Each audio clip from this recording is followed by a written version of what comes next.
Humarap na sa NBI ang pamunuan ng resort sa Aurora kung saan nalunod ang dalawang student athletes ng Ateneo.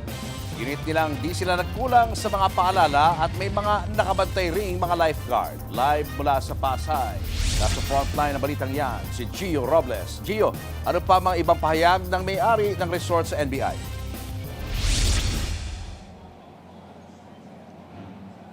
Julius, masaya at nagtatawanan pa sa tabing dagat ang Ateneo Blue Eagles. Sa kanilang mga huling sandali bago na uwi sa trahedya, ang kanilang team building activity na 3 taon nang isinasagawa sa parehong resort sa Dipaculao, Aurora. Nagsadya kanina sa tanggapan ng NBI sa Pasay ang mga may-ari ng Hermanos Leisure Farm, ang resort sa Dipaculao, Aurora, kung saan nag-check-in ang mga player at coaching staff ng Ateneo Blue Eagles. Voluntaryo silang humarap sa NBI ayon sa kanilang abogado na si Attorney Raymond Martelino na isa ring Atenista. Layon daw nito na makapagbigay sila ng dagdag na detalye sa isinasagawang investigasyon at mapigilan nila ang fake news kaugnay sa pagkalunod ng mga student athlete na sina Rene Baterbonia at Divine Adili. Kasi at this time, there are so many theories, there are so many allegations and finger pointing.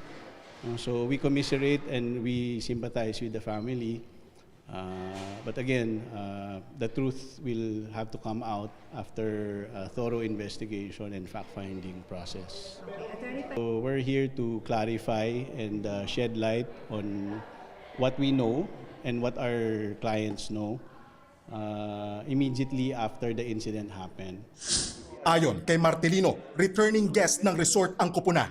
3 taon na raw isinasagawa ng Ateneo Blue Eagles ang kanilang team building activity sa naturang resort. Pero ito raw ang unang beses na nagkaroon ng insidente ng pagkalunod. Iginiit din ni Martelino na hindi nagkulang sa warning signages ang resort taliwas sa pahayag ng Dipaculao Tourism Office. Ang napansin po namin ay yung resort po ay talagang wala pong mga inilagay na mga reminders, mga signages na kung meron sana ay nare-remind po yung mga guest nila ng mga hindi pwedeng gawin. Number one, in the resort itself, there are house rules and guidelines posted in every room and in conspicuous places. Very specific to rip tide or rip currents. Kasi yung rip tide exists in Aurora already, even in Sabang Beach in Baler. So if you're a surfer or if you're a beach goer in Dipaculao or Baler, talagang merong rip current. And when you swim or surf or play in the beach, you have to be aware. Kaya iginiit ni Martelino, walang pananagutan ang resort sa nangyaring trahedya. May lifeguard at mga may-ari ng resort Pangaraw ang mga unang sumaklolo sa mga nalunod na player. Nauna, of course, is the coaching staff. Sila yung nandun. And then, nung meron ng commotion, our client, itong kasama namin ngayon today, pumunta sila to assist. And then, prior to that, there were calls made to the Dipaculao MDRRMO.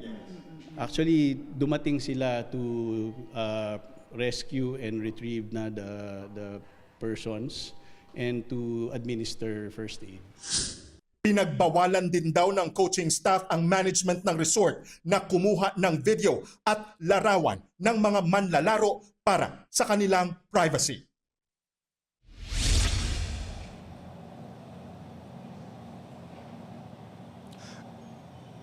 Julius, Task Force, Baterbonia, and Adili.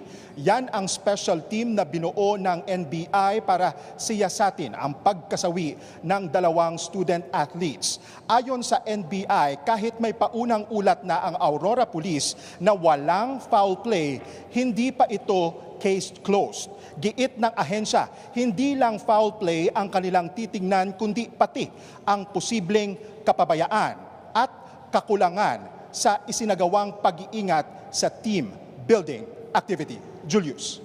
Gio, tanong lang, no? Nabanggit kanina na may lifeguard na naka-duty nung panahon na nangyari itong trahedya nito. Anong ginagawa niya at bakit hindi niya naisalba itong dalawang atleta?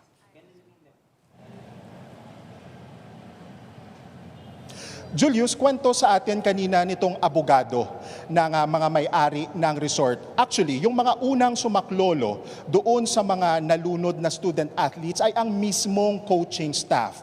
Nang mapansin na raw ng mga may-ari ng resort, maging yung lifeguard na may nangyayari ng commotion, sumunod na sila doon at tumulong na rin sa pag-rescue. Hindi rin malinaw, Julius, kung isa rin si Divine Adili sa mga tumangkang mag-rescue dito kay Rene Baterbonia dahil kwento sa atin kanina ng abogado na ibinahagi sa kanya ng kanyang mga kliyente ay nakahiga na o na-rescue na itong katawan ni Adili noong nalunod na nga sila ito doon sa may dagat na sakop o malapit sa resort kung saan sila nag-check-in sa Aurora.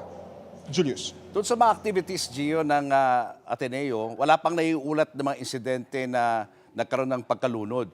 Pero sa ibang mga aktibidad dyan, wala pa bang mga insidente na meron talagang nalunod dyan na hiwalay doon sa mga ginagawa ng mga atleta?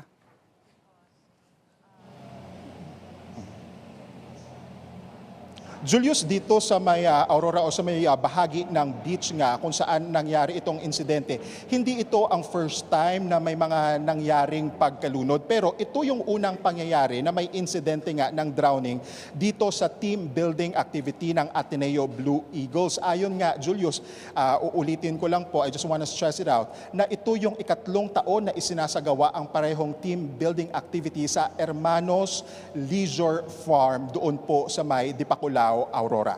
Julius. Maraming salamat, Gio Robles. Mga kapatid, Julius Babaw po. Para sa komprehensibo at makabuluhang balitaan at talakayan, mag-follow at mag-subscribe na sa social media pages ng News 5.